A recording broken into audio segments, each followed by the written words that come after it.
Piririm, piririm, piririm, alguém ligou pra mim. Quem é? É um cara bem maluco que acabou de sequestrar a esposa de um ricaço e tá a fim de ameaçar. Vai fazer o que ele manda? Não, pode matar. Eita, um amor sem consideração que nem esse é o que você encontra num casamento por contrato entre duas pessoas que exalam tensão, mas não conseguem se entender. Pra saírem da estaca zero, enormes reviravoltas precisam acontecer. Até porque essa mulher pode não falar, mas tem potencial para ser mais do que a personificação do emoji de coitada. Cuidado, hein? Se ouvir um toque, pode ser outra pessoa ligando. Então, vamos atender a ligação nesse vídeo abreviando quando o telefone toca.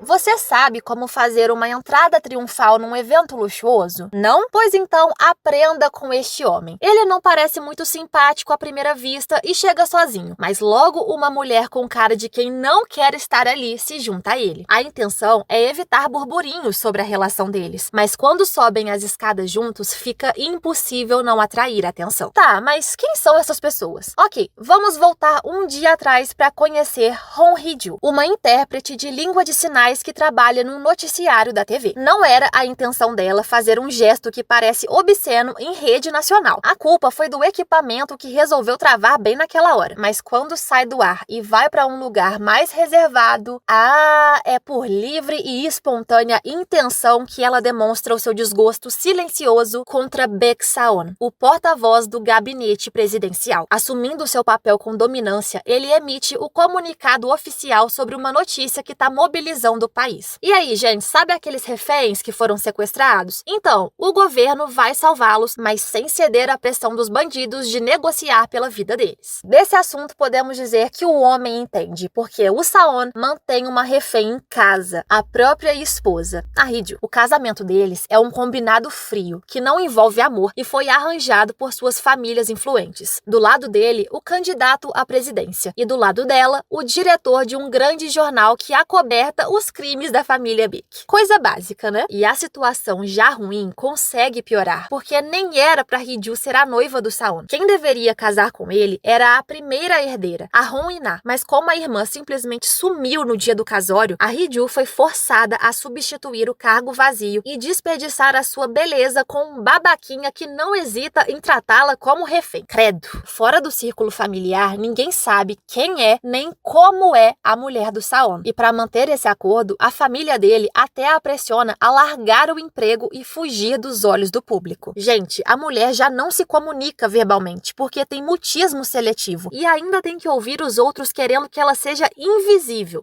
Que coisa boa, tudo que ela pediu pra vida dela. Se já não bastasse estar sofrendo uma pressão e manipulação imensa de todos os lados, ainda estão querendo matar a coitada, porque aparentemente a vida dela tá tranquila demais. É numa rodovia movimentada que ela percebe que tem alguma coisa errada com o carro, porque perde o controle de tudo. GPS, volante, freio e até a porta tranca sozinha. Quando ela entende que o seu carro foi hackeado, porque a gente já tá nesse ponto da humanidade, já é tarde demais. O pânico que ela já sentia por quase ter sido atropelada toma conta totalmente quando vê um homem do outro lado da rua se aproximando e entrando pela porta de trás, segurando uma faca contra o seu pescoço. O sequestrador, com um olho diferente e voz psicótica, ordena que ela continue dirigindo, e incapaz de reagir, a Hee-ju obedece, escutando o cara ligar pro Saon e ameaçar matá-la caso ele não pagasse um resgate. Ai meu Deus, que bobinho! Mal sabe o maluco que o Saon fez cursinho contra golpes no Brasil, porque a primeira coisa que ele faz é ligar pra sogra pra conferir essa história. Só tem um porém: a mãe é tão desnaturada que confirma que a filha tá em casa sem nem ver se a garota tá lá. E desse jeito, o Saon acha que tudo não passa de um trote mequetrefe, até porque, na teoria, ninguém conhece a sua esposa. Então, quando o telefone toca pela 50ª vez, sem peso na consciência, ele manda: pô, sem tempo, irmão, tô cheio de trabalho aqui. Faz assim, me liga quando ela estiver morta, beleza? O sequestrador fica furioso com essa resposta, enquanto pra Hee-ju, ouvir aquilo é mais doloroso do que ser enforcada. Entretanto, é hora de engolir o choro e pensar rápido, porque nenhuma ajuda tá a caminho. E a única forma que ela encontra pra para sair daquela situação desesperadora é acelerar e bater o carro bruscamente. Ela chega em casa praticamente ilesa, só o coração que tá acelerado e os pensamentos um pouquinho caóticos. E quando o marido chega em casa, ela não conta nada, até porque o convívio deles é muito esquisito e o principal, ele parece não dar a mínima para ela. Mas isso é só a casquinha. Numa camada interior bem profunda, o homem tá tão neurótico que decide manter a Hee-ju por perto. E é assim que ela acaba naquele evento chique da embaixada britânica. Mas ela não tá ali como esposa. Por isso, além de cumprir a sua função como intérprete, também precisa sustentar a máscara da indiferença mansa na frente dos outros. O Saon reforça a farsa dizendo que a sua esposa permanece escondida para protegê-la, porque ela é o seu ponto fraco. Oi, ponto fraco? Só falta o sangue da Hee-ju ferver de tanta indignação ao ouvir aquilo, porque na cabeça dela, esse é o cara que não se preocupou por ela estar em perigo. Quer falar de fraqueza? Ela sim sabe o que isso significa. Afinal, só se submete a esse casamento com a condição da mãe manter o seu pai doente numa boa casa de repouso para receber tratamento. Sem suportar tanta hipocrisia, a Hee-ju enfrenta da forma que pode, pela linguagem de sinais. Uma língua que em 3 anos de relação ele não fez o mínimo esforço para aprender. Ela expressa a sua raiva por ter suas emoções ignoradas em gestos rápidos e carregados de ressentimento. Tirando a parte que é xingado de imbecil,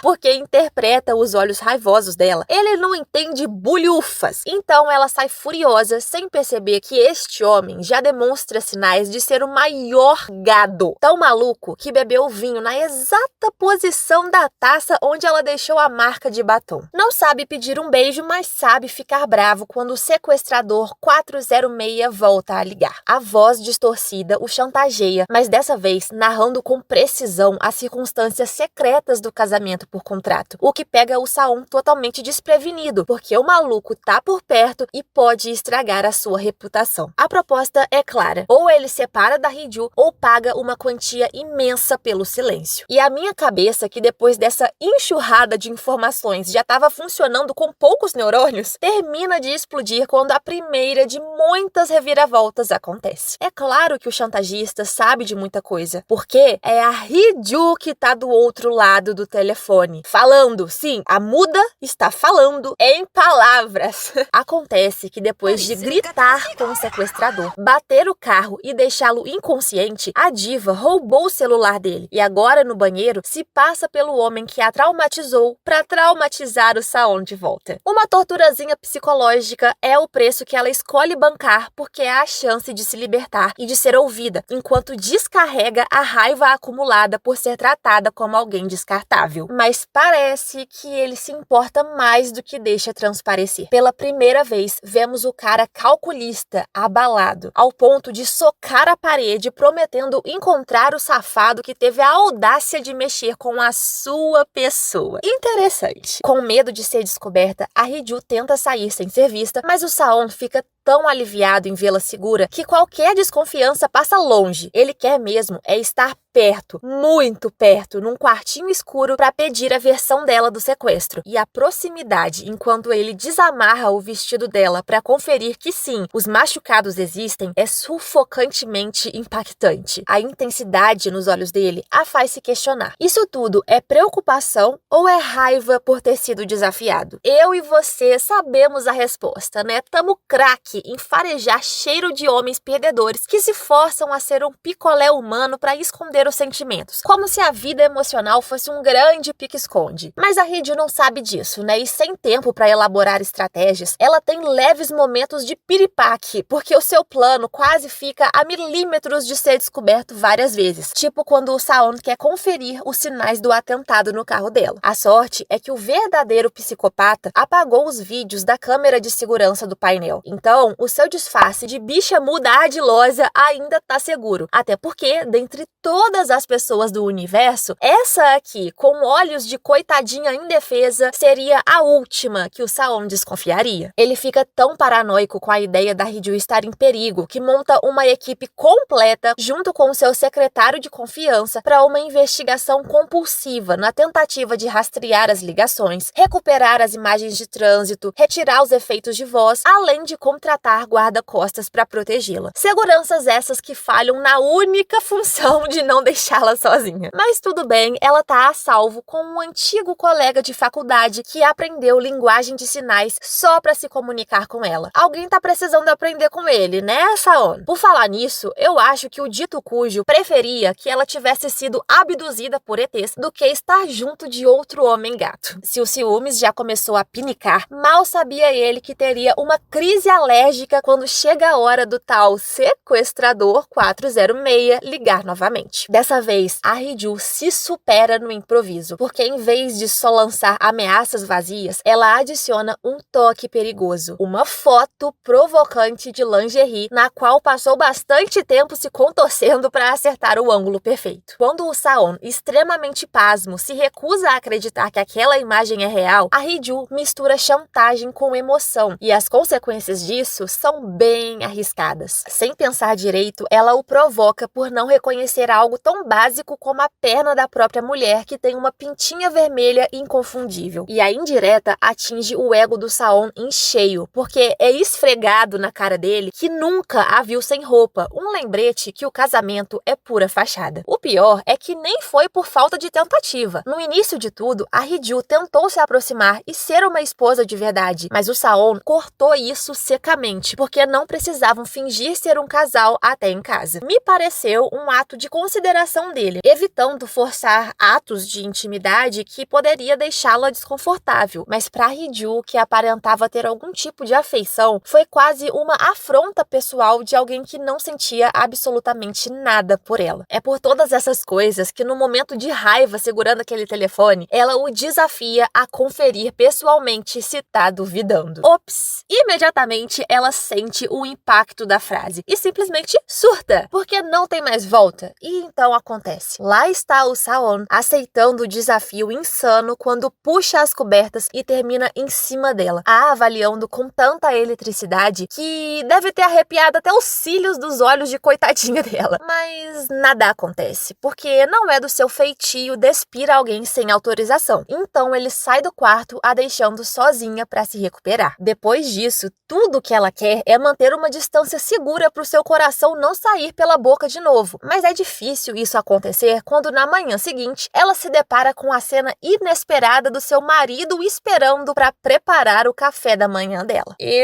Jubileu está esquisito hoje. Que é isso? Um pedido de desculpa? É para aliviar a tensão? Ou é um pretexto para saber sobre o cara com quem ela estava dias atrás? Bom, é um combo disso tudo. E se durante todos esses anos o Saon foi muito paciente esperando ela digitar as respostas no celular, agora ele fica bem ansioso para ler o que ela tem a dizer sobre o amigo que parece com um Doberman amigável. Mas quando vê que ela só tem elogios a distribuir ao cara, o restinho do seu bom humor é completamente destruído. A sequência de acontecimentos deixaram um terreno fértil para os ciúmes e para as teorias da conspiração aflorarem. Será que eu tô sendo traído? Porque se alguém tem uma foto sexy da minha esposa, é porque ela mandou. Essa hipótese o irrita tanto que quando o sequestrador liga, ele é bem poucas ideias. E o comportamento birrento dele faz a Hee-ju perder a compostura, imaginando facilmente esgoelar o pescocinho dele se o sujeito tivesse ali do seu lado. Só que dessa vez, a ligação dura pouco, porque um barulho alto os interrompe. Naquela noite, o Saon não volta para casa, o que é um tormento para Hee-ju, que não sabe se deve se preocupar ou ficar aliviada. E de manhã, ela nota que deve ficar apavorada, porque na TV é noticiada a explosão de uma bomba no escritório do Saon, incluindo um trecho da ligação dela se passando pelo 406 como evidência do atentado. Hee-ju do céu, você tá muito ferrada mexendo nessa casa de marimbondo. Como você pretende sair dessa bagunça que tá ficando fora de controle, mulher? Enquanto ela paralisa, o Saon chega bem diferente da sua aparência impecável de sempre. Afinal, não é todo dia que você recebe uma pizza com explosão de sabores e quase sai queimado vivo. Só que estar sujo e desgrenhado é o menos relevante. O cara tá vivo e bem determinado a concluir uma tarefa pessoal. Enquanto a coloca em cima da mesa com firmeza, ela sente o desespero dele, não só por desvendar a história do sequestrador, mas principalmente para entender quem ela é de verdade. E a primeira resposta tá debaixo daquela saia. Eles nunca estiveram tão perto fisicamente, e a tensão é crítica quando ele incorpora o protagonista das fanfics do Wattpad e a leva pra cama, deslizando a mão pela coxa dela torturantemente, enquanto é observado por aqueles olhos suplicantes. Mas, de novo, as coisas não vão pra frente, porque primeiro, ele não tem coragem e segundo, ela o afasta. Afinal, o fato dele quase ter virado churrasquinho é um assunto mais urgente. Obviamente, ele se desculpa, mas sem demonstrar que a hesitação também veio do medo da verdade. Nem ele sabe se quer descobrir se a Hee-ju tá tendo um caso. Mas o Saon quer descobrir sobre o miguxo da sua esposa, o Sang-woo, e até encomenda uma investigação particular sobre esse cara. Os resultados das pesquisas? Bom, é um moço gentil que impede mulheres bonitas de se estribuchar com a cara no chão e que inclusive vai estrear um programa na TV sobre crimes reais com essa apresentadora. Ah, não vamos esquecer, ele é um psiquiatra com um famoso canal na internet, malhado e conhecedor de explosivos. Um pouco suspeito? Sim, mas o fato dele ter entrado no mundo da Hee-ju é o que mais incomoda o Saon. Então, ao invés de conferir se o celular da esposa foi hackeado, ele não resiste à tentação de futricar as mensagens dela, vendo que ela e o Doberman marcaram um encontro casual. E olha que curioso, não é que bateu uma fominha e uma vontade de ir nesse restaurante com o seu terno impecável de marido levemente obcecado? Já que tá na hora do almoço, o Saon chega com a sua convidada Yuri, a âncora do jornal. E como todos já se conhecem de alguma forma, uma mesa para 4, garçom.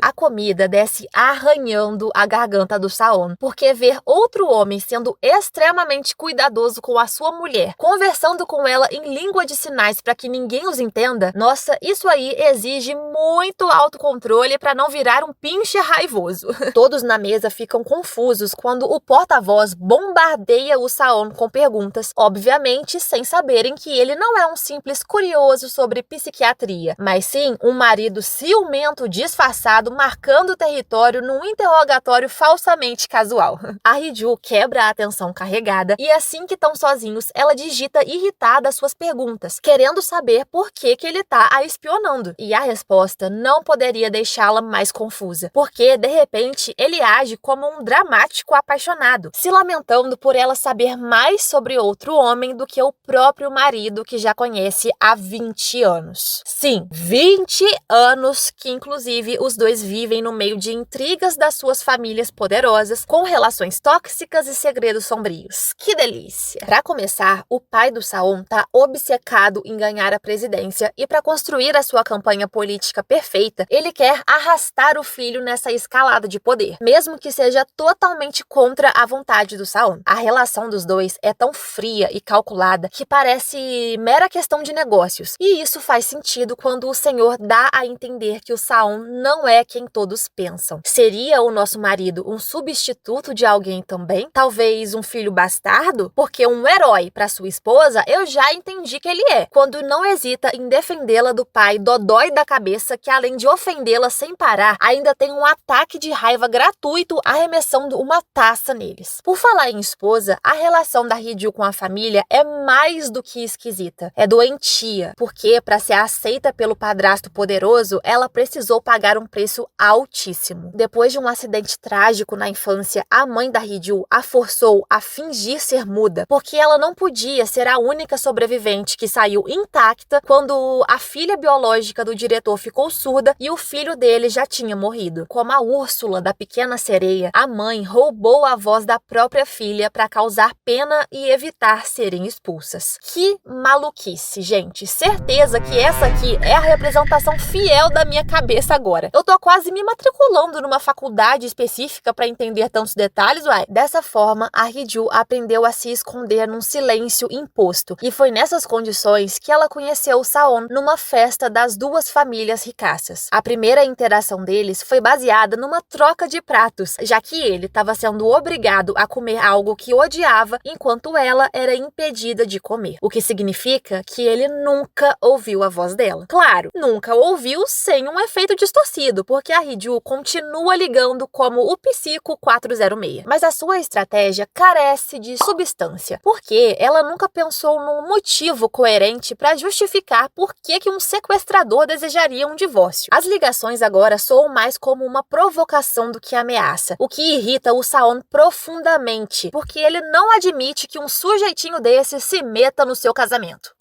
Amiga, ao invés de empurrar esse homem pra longe, você enlaçou ele de vez, atiçando vontades clichês que ele não tinha, mas vai passar a executar. Tipo, limpar com delicadeza a sua boca suja de cerveja e ficar deitadinho debaixo das suas cobertas.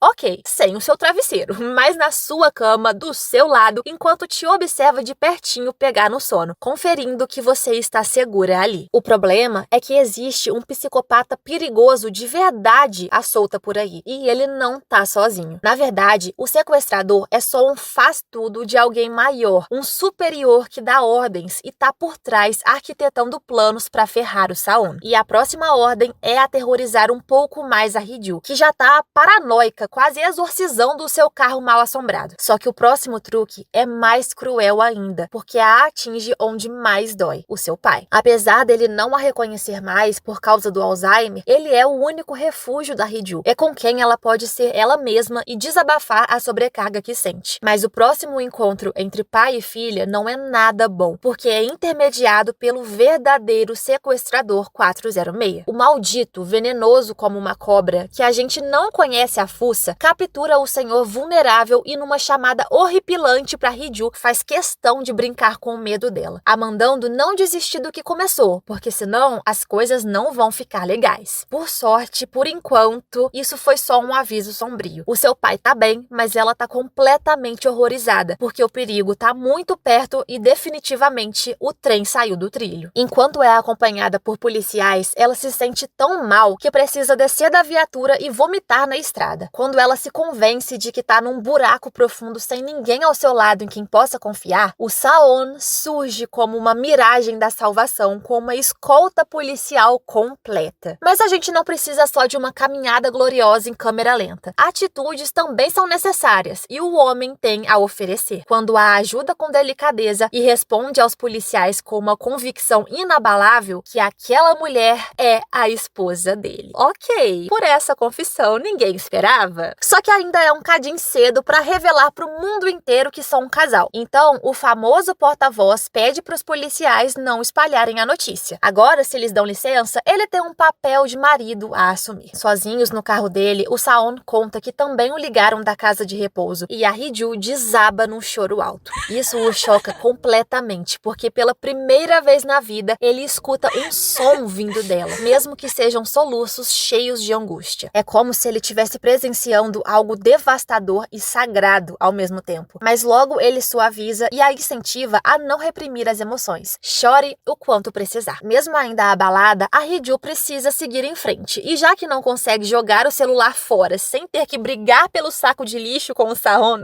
que tá viciado em fazer todos os favores pra ela, a mulher aceita tentar a vaga de intérprete de sinais do governo. Apesar da oferta dele ter como intenção trazê-la pra perto, também é um ato para estimular que ela coloque o seu nome no mundo e viva conforme as próprias vontades. Mas não se engane, tá? Porque ele não vai dar moleza. Lá da sua sala, ele assiste à avaliação prática que consiste em interpretar uma antiga entrevista coletiva do porta-voz presidencial. Mas conforme a Hee-ju prova sua habilidade de captar e traduzir a mensagem com uma rapidez e precisão tão absurda, o Saon percebe que ela já sabe as palavras. Então, lá vai ele para a seletiva ser rigoroso com a candidata que memorizou o texto. E de fato, a Hee-ju admite que se dedicou tanto para conseguir o emprego que treinou todos os vídeos dele, ao ponto de saber previamente o que ele vai dizer só de analisar os trejeitos, a estrutura das frases e até o som da língua dele estalando no céu da boca. Eita! Nós, quando ela disse que o conhecia melhor do que ele imaginava, a gata não mentiu e ele tá perplexo. Então, como ela já decorou todos os vídeos, o Saon faz um teste em tempo real, com um texto que ela nunca ouviu antes, porque é dito de improviso diretamente do coração dele. Palavras carregadas de significado que falam sobre um casal que não consegue se entender, mesmo sendo tão parecidos em suas fraquezas, escondidos na sombra e trocados como mixaria. E obviamente, alguém tão inteligente como a Hee-ju consegue tanto sinalizar as palavras perfeitamente, como também entender que aquelas falas claramente os descrevem. Disparado é o momento de maior conexão que eles tiveram até agora, tão imersos um no outro que é como se tudo ao redor desaparecesse e só os dois existissem no mundo. E claro, também é o momento que o deixa visivelmente abalado ao ponto da sua cara de paisagem ser substituída por um sorrisinho tímido de perdedor. A Hee-ju fica cada vez mais confusa com essas ações, porque além dele continuar esquecendo que existe uma coisa chamada espaço pessoal durante as suas seduções casuais, ele tá sendo carinhoso de um jeito meio robótico às vezes, mas ainda assim diferente do normal. Ele até tomou a iniciativa de transferir o pai dela para outro centro médico mais seguro e a parabeniza por ter sido espetacularmente competente na entrevista de emprego. Por falar em trabalho, o Sang-woo e a Yuri continuam se encontrando para discutir o rumo do programa que vão apresentar. A proposta do psiquiatra é explorar e desvendar os mistérios de uma história macabra que ele mesmo vivenciou. Ele conta para a equipe que cresceu num orfanato e a sua vida mudou quando um certo dia invadiu a propriedade de uma família rica. Lá, ele conheceu um menino que rapidamente se tornou seu amigo, mas as memórias inocentes das brincadeiras que dividiram juntos foram brutalmente destruídas por algo horrível que o Sang-woo viu acontecer naquela casa. Apesar dele fazer a gente de otário sem desembuchar tudo de uma vez, algo me diz que essa história tá conectada ao Saon. Por falar em coisas relacionadas a ele, outra peça do quebra-cabeça acaba de pousar na Coreia. A Hong In-na, a noiva original e irmã mais velha da Hee-ju. Ela ainda não fez nada. Talvez analisando o tabuleiro antes de fazer a jogada? Não sei, mas a sua mera existência já eleva a tensão e as inseguranças da Hee-ju à terceira potência. Como se a irmã fosse uma bomba relógio esperando para explodir. Por causa disso, ela já vai pro evento de aniversário do padrasto com os nervos à flor da pele e ser obrigada a sustentar as máscaras de submissão em meio a fofocas de estranhos e críticas ásperas da mãe a tratando como um objeto em exibição só piora tudo. Ironicamente, falar com Saon parece a única coisa que pode aliviar as emoções reprimidas, e ela faz isso através do celular do sequestrador na beirada do prédio alto onde nenhum olhar julgador a atinge. Ao ligar para ele, a Hee-ju abandona o tom de ameaça que tentava forjar e dessa vez as palavras são muito mais frágeis e pessoais, despejando o que a incomoda há anos, principalmente o fato do Saon também enxergá-la como a sombra inútil da In-na. Com certeza seria muito estranho esse comportamento vir de um suposto criminoso, mas pro total choque dela, o Saon tá ocupado demais defendendo a esposa pra suspeitar de algo. Ninguém tem o direito de depreciar a sua mulher daquele jeito. Inútil? Fraca? Você tá maluco? O silêncio dela fala muito mais do que qualquer conversa das pessoas odiosas que o cercam. Ela não é uma página em branco, ela é um livro inteiro, inteligente e mais forte do que todos pensam. Gente, se isso não é uma declaração de amor, eu realmente não sei o que é. Isso a deixa transbordando em emoções conflitantes, porque ao mesmo tempo que é surpreendente ouvir um consolo justamente dele, o Saon ainda a trata como se fosse invisível. Então, a Hee-ju, magoada, precisa perguntar o porquê disso, mas essa dúvida vai ficar sem resposta, porque ele chega no terraço e a flagra chorando com o celular no ouvido. Como se isso por si só já não fosse suficiente para o Saon juntar as peças, existe outra coisa muito mais chocante que vai fazê-lo decifrar o mistério que o perturba. Afinal, no dia que foi registrar o BO na delegacia, graças aos policiais linguarudos, ele descobriu o maior segredo dela, o poder da fala. Assistindo a gravação da câmera do carro, o Saon escuta a sua esposa gritar, pedindo para descer enquanto passava mal. E aquele som ecoa não só nos seus ouvidos, como no seu coração, que tá gabaritando uma lista emocional imensa. Sentimentos que nem ele consegue decifrar ainda. Ele só sabe que definitivamente não conhece a mulher com quem casou. Mas uma vez que a verdade é revelada, não tem como voltar atrás. E é questão de tempo para descobrirem todas as camadas que escondem um do outro. Ó, se quiser falar comigo, não me liga, tá? Porque eu não vou atender. Estarei ocupada surtando por um casal que tá no caminho de deixar a paixão falar mais alto, se unindo contra sequestradores malucos e familiares manipuladores. Então, manda sinal de fumaça, tá? Talvez funcione. Até o próximo vídeo e tchau!